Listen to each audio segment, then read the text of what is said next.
நீங்க வந்து பாத்தீங்கன்னா எவ்வளவோ விஷயத்துக்கு நல்ல நல்ல பேரை வைக்கக்கூடிய விஷயம் இருக்கட்டும், யார் வேணா வைக்கிறேன், யார் வேணா வைக்கிற பேர் வைக்கட்டும். ஆனா நான் ஒரு சமுதாயத்தை பிறந்தேன், ஒரு சமுதாயம் சார்ந்தவனா இருக்கேன். 1999 என்ன பார்த்து என் சமுதாயத்தை பார்த்து இஸ்லாமிய மக்கள் எவ்வளவு பாதிக்கப்பட்டிருப்பாங்க. என் உணர்வு பேசுறேன், என் உணர்வு பேசுறேன். அண்ணன் தமிழ் மத்தாரியோ பேராசிரியர் ஜவஹர்லால் அவர்களோ இது இல்லாத மாதிரி பேசுறாங்க. தமிழ்நாடு முஸ்லீம் லீக்ல பேரா பதியப்பட்டிருக்கு. எவ்வளவு வருத்தப்படுறேன்.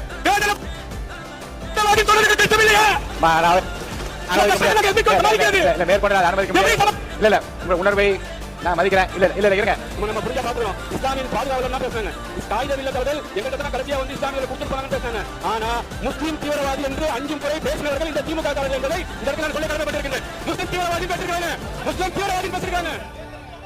பத்திரிகையில கூட செய்தியா சொல்லல, ஆதாரத்தோட சொல்றேன், ஆதாரத்தோட சொல்றேன், ஆதாரத்தோட சொல்றேன். உப்பமான செய்தியா சொல்லல. நான் பாதிக்கப்பட்டிருக்கேன், நான் நசுக்கப்பட்டிருக்கேன், கஷ்டப்பட்டிருக்கேன். நான் போராட்டத்தால வந்து தீவிரவாதிகளை வந்து உட்காருங்க. பேரவைத் தலைவர் அவர்களே, இன்னைக்கு இவங்க வந்து சொல்றாங்க, நாங்க அதெல்லாம் சொல்லல. ஆனா முஸ்லீமை வந்து தீவிரவாதிகள் சொன்ன கூட்டம் தான் இந்த கூட்டம். திமுக அரசு சொன்னதா அதெல்லாம் நடக்கவே முடியாது. உங்க உணர்வை நான் மதிக்கிறேன். இல்ல இல்ல இருங்க, இல்ல மீண்டும் மீண்டும் இல்லங்க, மீண்டும் 1990 நீங்க ஞாபகப்படுத்தி யாரையும் வேதனைப்படுத்த வேண்டாம், யாரையும் குற்றப்படுத்த வேண்டாம், யாரையும் காயப்படுத்த வேண்டாம். நடந்தது நல்லவையாக இருக்கட்டும், நடக்க நல்லவையாக இருப்பதற்கு அந்த கருத்துக்களை மட்டும் மானிய கோரிக்கை பேசுமாறு